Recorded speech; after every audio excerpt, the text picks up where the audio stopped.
Hey, this is Sari Cohen with MUSE TV, and we're here at the premiere for The Hot Zone, airing on National Geographic on May 27th. Stay tuned.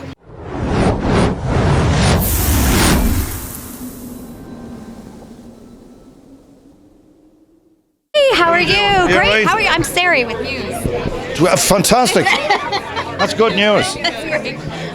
So I want to hear what drew you to this character in particular. I tend to enjoy these kind of outsider dudes who are maybe speaking the truth, but nobody will listen. And there's a bit of that in that other show that I do. And most definitely with this guy. And he's kind of right, and he's kind of grown up enough that if you don't believe it, then that's your problem. It's not his problem. So which is why he ends up kind of in retirement. And it's Nancy Jaax, it's Julianna's character, who rings him up and goes, "We need help here." And he's at the beginning, he's not even interested. He doesn't want to know. He's just fixing clocks. But he gets dragged back in because of this enemy, this monster, which is that's from a dramatic point of view. And in a real point of view, our story is set in 1989 and flashbacks to the 70s. But the scary bit is that the second largest ever outbreak of Ebola is happening today. And if we don't fire a lot of equipment, money and manpower at this, it's going to come and bite us on the ass again, because it landed here in 1989 on a plane and was 10 miles away from the White House. And if we sit back and go, "Isn't that terrible?"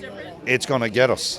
And we don't take it seriously enough because it's invisible and it's halfway around the world. And we're very, very foolish if we don't do something. And if this thing maybe gives somebody a kick up the rear end, and they might get onto their representatives and say, "Please protect my children. I pay my taxes." Yeah, I feel like the timing with this is no accident. Well, it's some might call it a happy accident, but it's not a particularly happy one. No, we need to do something. We need to do something about it. The entire world does. This is an enemy to us all. Scientifically speaking, what did you learn most getting into this in this whole project? How scary this thing is. That was the main thing. Also, that the scary thing is that we're not doing enough. That's the really scary thing. Because the thing about it is, it's not going to overwhelm us unless we let it. Unless we sit back and do nothing.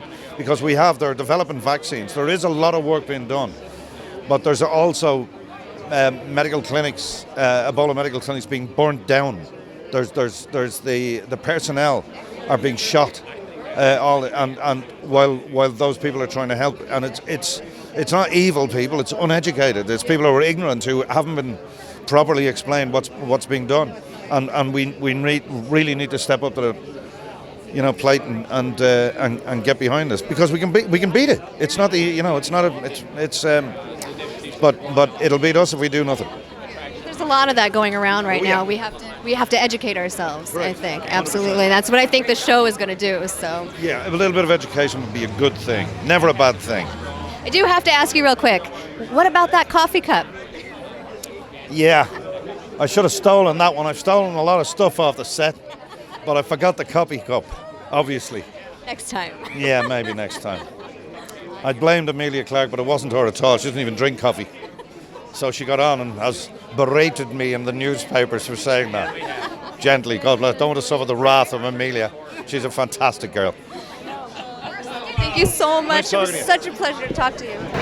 Thank you for watching The Hot Zone Carpet. Be sure to like, subscribe, and watch those videos.